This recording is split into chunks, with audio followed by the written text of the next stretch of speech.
Good morning, everybody. I'm so happy, and I have all the honor to meet you again. So, in this video, I'll try to look at, I try to shed a light to consider what learners of English language have always considered as tricky, as somewhat complicated. So, namely, prepositions. So, prepositions are frequently used in English language. They are used to create meanings. A preposition is a short word that is attached, that is linked, that establishes a certain relationship with nouns, adverbs, etc. With a part of speech. So today we are going to look especially at prepositions of time. Not all of them, because there are many prepositions of time in English language, but we are going to discuss only three of them, and the easiest. So a preposition, first of all, is a short word, uh, a short word that is, as I said, linked to another word to create meanings. So, as far as preposition of times, we are going to consider first at, then on, and finally in.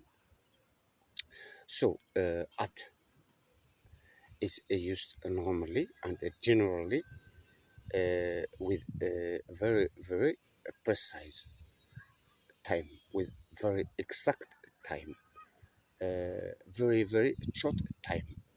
We can say, for example, at 9 o'clock we go to school. At 12 o'clock she has lunch. The teacher shut the door at 5 past 9, or comes at 5 past 9. So it is the time with with a very with precision, with exact, with it is calculated with a second.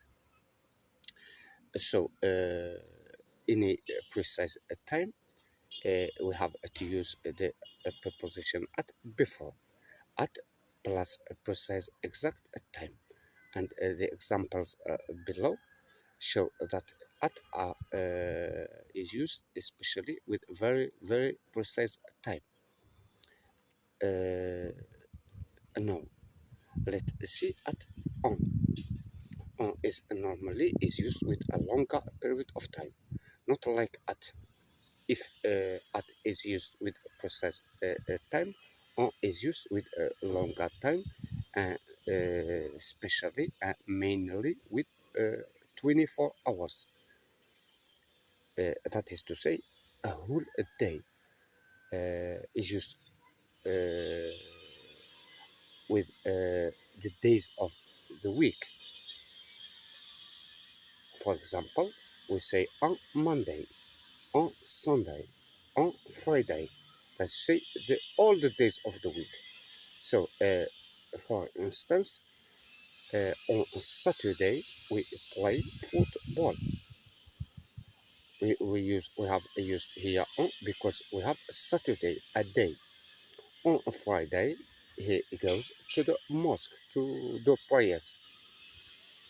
On Monday we study English, and so on. On Tuesday we study French language.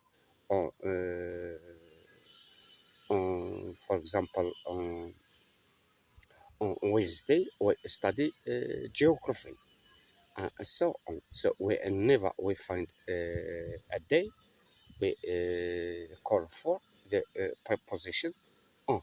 So on is used before days of the week. That you say is used with a period of time that is longer than the time used with at. At is a process, while on it covers a whole a day. That you say it covers 24 hours. Now let's look at in. In is used with any period of time that is longer than a day. It is used with the longest periods of time. As you see on the screen, it's used with months. For example, on October, we go back to school. It's used with years. It's used with seasons. That you say for months. Uh, uh, it's used with decades. Decades equal 10 years.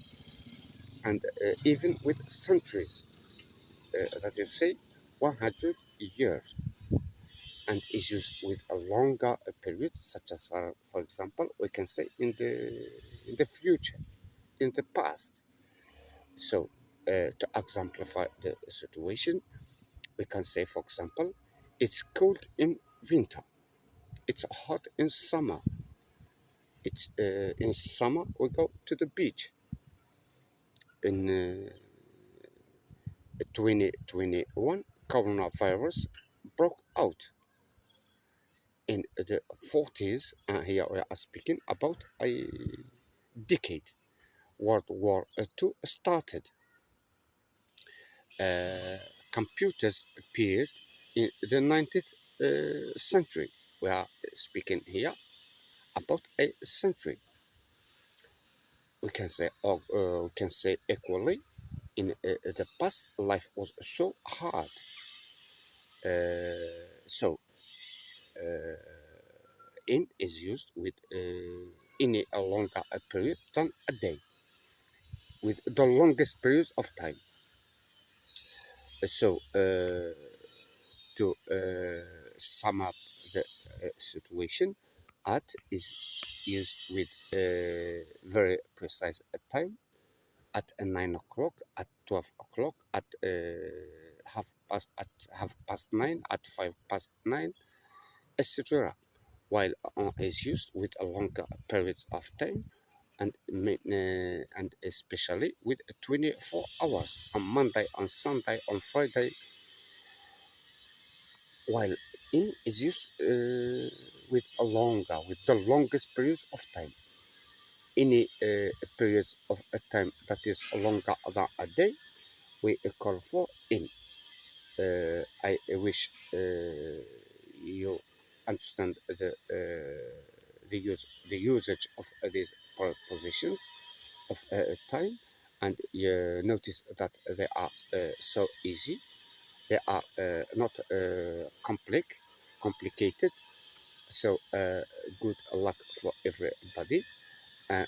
Maybe we'll in the coming days we'll talk about some other